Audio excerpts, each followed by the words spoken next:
إن الذين قالوا ربنا الله ثم استقاموا تتنزل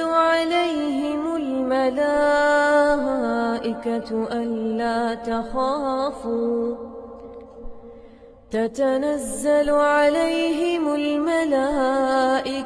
ألا تخافوا ولا تحزنوا وأبشروا بالجنة التي كنتم توعدون نحن أولياؤكم في الحياة الدنيا وفي الآخرة ولكم فيها ما تشتهي أنفسكم